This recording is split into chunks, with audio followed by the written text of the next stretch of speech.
les amis, j'espère que vous allez bien. Aujourd'hui ça va être une vidéo encore bouffe quoi, comme d'hab pour pas changer. Et là aujourd'hui on va faire des pâtes maison avec une sauce tomate.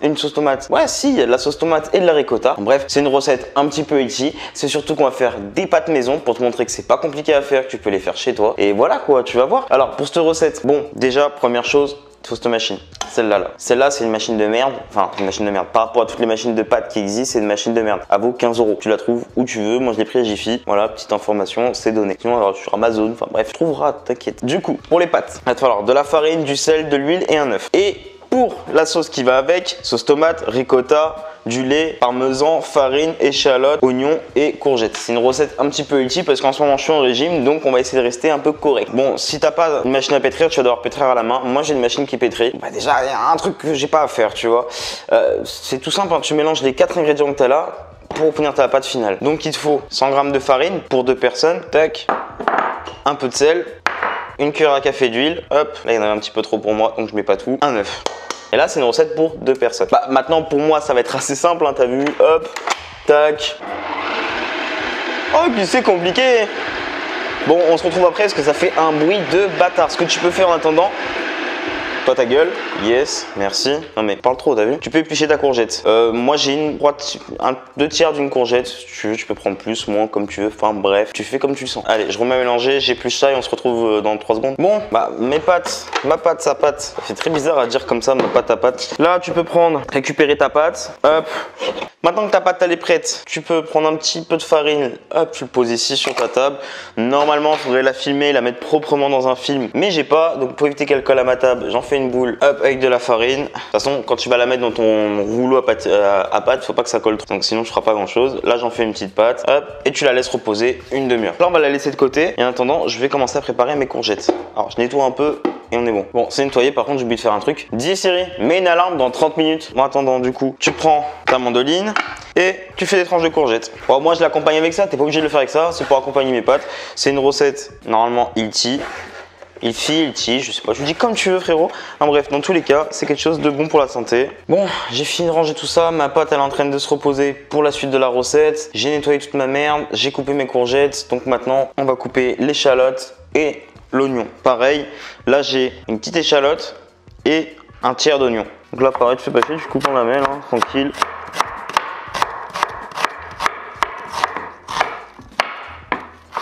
Maintenant que tu as coupé tes oignons en petits morceaux et ton échalote, tu l'as juste émincée puisqu'elle est déjà petite. Tu vas prendre un bon morceau de beurre.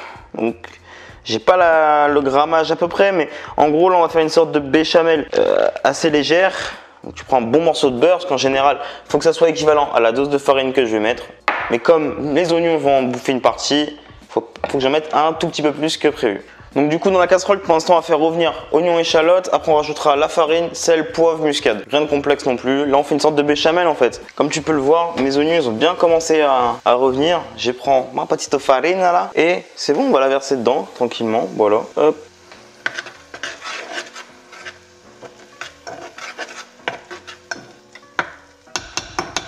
Voilà, là ça a la texture parfaite. Donc maintenant ce que tu peux faire, ça va être rajouter le sel, le poivre et la muscade. Que ça a commencé à brunir, je vais rajouter mon lait. Par contre tu rajoutes ton lait progressivement et tu mélanges tout le temps en même temps sans t'arrêter. Ça va commencer à prendre forme, on a la béchamel finale. Donc voilà le résultat final que tu dois avoir. En fait c'est semi-liquide quoi, on va dire. Une bonne pâte épaisse.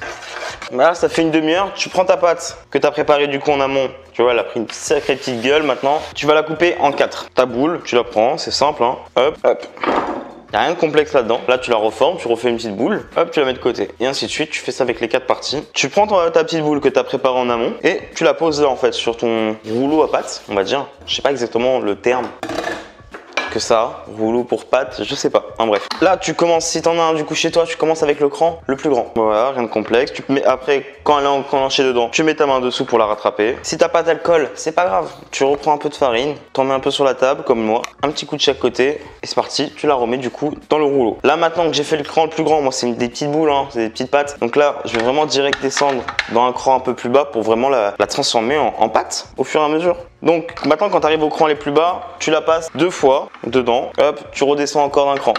Et après ainsi de suite. Je te montre pour la première, je te montrerai pas pour les autres, on va faire ça en timeline, tranquillou, ça prend du temps, pas se mentir. Et là on commence à avoir une pâte à pâte, c'est magnifique. Là il faudrait une machine spéciale, soit tu prends ta machine, tu la retournes et tu fais des spaghettis, moi c'est ce qu'elle fait, soit tu as une machine qui fait vraiment les coupures, moi c'est pas le cas. Avant perso moi je le faisais au couteau, maintenant que j'ai un truc pour couper les pizzas, je me sers que de ça pour faire mes pâtes, c'est vraiment vachement mieux. Tu le prends, tu mets ta pâte en face de toi et tu fais des traits. Alors bien sûr tu la tiens en même temps, pas faire de la merde. Et comme d'hab bien sûr je n'ai pas des pâtes régulières parce que c'est ultra dur à faire des pâtes régulières, mais bon, en tout cas voilà, t'as ma première pâte. Et oui au final les pâtes c'est ça, tu les fais une par une. Normalement le top du top là quand t'arrives à cette étape ça serait de les mettre, mais j'ai pas ce qu'il faut donc je le fais pas, c'est de les mettre sur une sorte de balai. Bon, ça s'appelle pas un balai, je sais pas le terme, mais c'est comme un balai et tu les fais sécher dessus une bonne demi-heure. Moi je les pose sur la table, je les fais sécher comme ça revient un peu au même. Pour l'instant j'ai jamais été déçu. Après autant un jour je goûterai des vraies pâtes maison dans un restaurant, je fais ah il y a vraiment une différence tu vois. Mais pour l'instant voilà. Bon on se retrouve du coup quand j'ai fini sur mes pâtes et on continue tout le reste de la recette parce que tout le reste maintenant c'est quand j'aurai fait mes pâtes.